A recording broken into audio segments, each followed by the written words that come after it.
All right guys, so today's video is going to be about this. So I've had a lot of people ask me about this. This is not my original idea.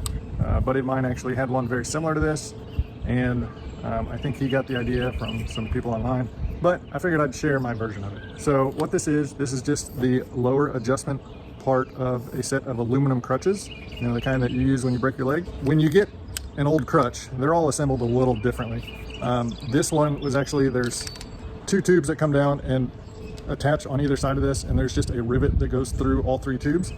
And so I just drilled the head of that rivet out, and then the hole that it went through, I just enlarged it just a little bit, and I'll show you why. That's basically it. So how this is used, first let's talk about this. This is just a simple Velcro strap. And so this can be used to wrap around your front brake lever, just to kind of lock your front brake, keep the front wheel from rolling. So that'll come in handy later. So this is just the crutch piece. And I think I may have actually shortened it just a little bit. I do see some saw cut marks. It's been a couple years since I've done this. So crutches work. They've got the little spring-loaded buttons, and so you just push them in, and you can adjust it to whatever height you need it. And then the original hole where the rivet went through, I enlarged those, and just large enough so these little buttons kind of fit in, but they don't protrude all the way out. And that way it kind of locks it in place, but I don't have anything protruding out of the sides. So as you can hear, it rattles a little bit. And so on this one, the foot actually comes off. There's a metal washer down on the bottom. And then inside of here, I've actually got a nut, a bolt, and a piece of rubber tube. And so what that is used for, once you get that out, you put your rubber foot back on the bottom, and you adjust this to whatever height you think you might need it. And you take your bolt, slide it through here, spin the nut on just to keep it in place. And then you take the rubber tube or vinyl tube and slide it right over the threads just to kind of protect the threads. And then this is your crutch. So how this is used for doing trailside flat repair, depending on your bike and depending on the setup, this just fits under the right side of the swing arm, and then your kickstand acts as the other leg. Between your front tire, your kickstand, and this crutch, it will hold the back wheel off the ground. Depending on your setup, this particular tube size and my front skid plate, there's a hole that's just a little bit bigger than this, so I can actually fit this without the bolt in it up through my skid plate and support it so the front wheel is off the ground, so I can do a front flat repair as well. But let me show you how to get this in place. So to start off with, I'm going to take my Velcro strap and wrap it around my brake lever. And so my front brake is now locked, and the front wheel won't roll.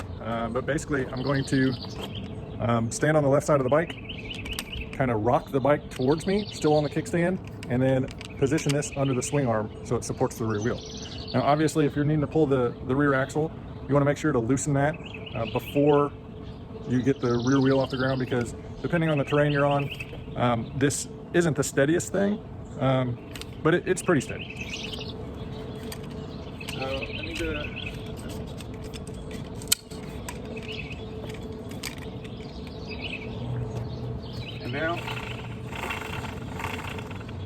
And now you can see the rear wheel is supported. The bike is fairly steady.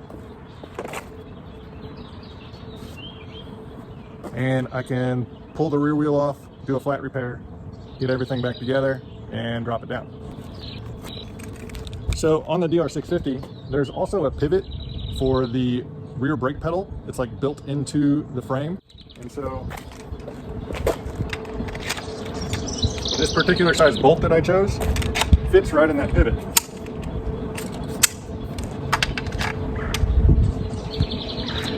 So I can even, if I'm on a really weird terrain where I can't hold this up myself, I can just kind of lift and lock it in.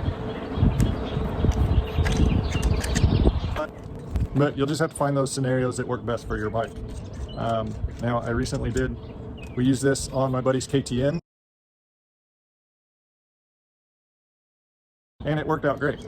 I'll show you how I use it for the front. So you want to put it in gear so it doesn't roll backwards, so you just kind of lock the rear wheel, because it's much harder to lock the rear brake than it is the front.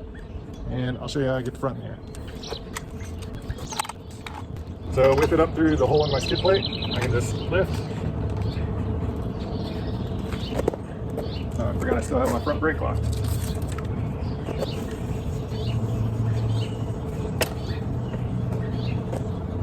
And so, you know, now I can do a full front tire change. When I want to get it off, I just lift the handlebar, pull it out, and we're back down. So another option you could do, instead of doing a bolt through this, you could still do a bolt through this, but some bikes, especially like street bikes, sport bikes, have a threaded hole at the rear of the swing arm. And so you could use a swing arm spool, or just carry the right size bolt that will fit through this and thread into whatever threaded boss is on there. If you ride gravel and stuff, you're going to end up with a bunch of grit in there, so it may be a good idea to either install a spool or keep a bolt in there all the time, just so it doesn't fill with grit. So very handy tool to have with you, super lightweight. If you've got the, you know, make sure you get your little Velcro strap, and then your nut, bolt, and piece of tubing, and you just want to choose, my particular Crutch has this, you know, kind of bean shaped inner tube. You just want a bolt that will fit between that. I filed off 2 faces on this so that only one side will fit in there. That slides all the way in. Put the nut in there, so you're not going to lose anything. The spring clip up here prevents the bolt from sliding out this side. So it's a nice, lightweight, compact thing to pack along. And when it's collapsed down, it is 12 inches.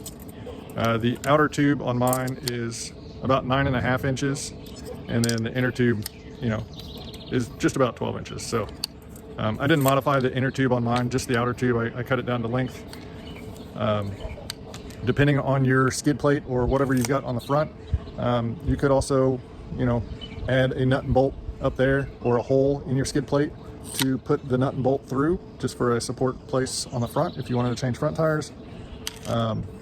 But super handy to have. If you have any questions or comments, definitely leave them down below. You can usually pick up a pair of cheap aluminum crutches at thrift stores, Goodwill, Salvation Army, for under $5 usually, because it doesn't really matter what kind of condition they're in. You're only needing this bottom piece. Make sure to give me a thumbs up if you like this video. Leave your comments down below, and if you like what I do, hit that subscribe button. And until next time, we'll see you later.